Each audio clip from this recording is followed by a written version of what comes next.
So in this part of the video, we're just going to look at energy transfers, which is to say how our energy switches from kinetic to gravitational potential as we undergo this sort of circular motion, or at least it's circular motion that we're on a circle, but it's not going to be uniform circular motion here.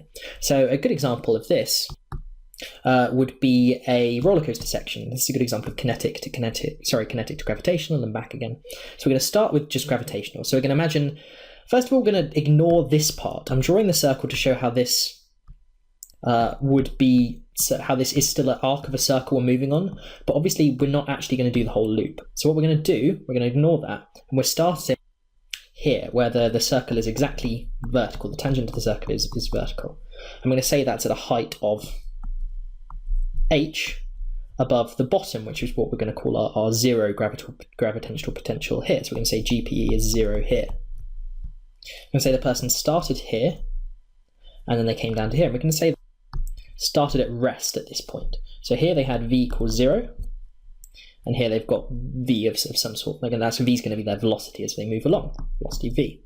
So then we're going to say, well, what's going on with their energy and what's going on with the forces on them? So we're going to say that there's a reaction force acting on this reaction force R that always acts, this normal reaction force that acts perpendicular to the circle.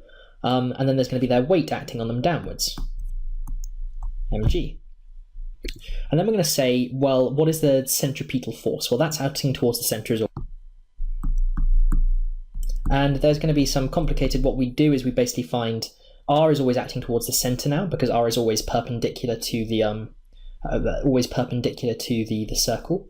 And now mg, we'd find what their angle was, and then we'd find some way of expressing what the component of mg in this direction was, and then that would give us the force on at all times. We're not going to worry about that because that's slightly too complicated. What we are going to talk about is the energies involved at the top, and at the top being the horizontal, the vertical bit here, and then at the bottom here. What we're going to see is that here, the gravity is acting completely downwards, and that's going to be mg down like this. And so the only centripetal force is this R like that. And then at the bottom, we're going to see that all the weight is downwards, directly opposite, so out of the circle, and then all of the reaction force is again always towards the center.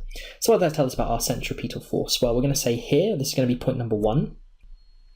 At point number 1, we know that there is no, the centripetal force,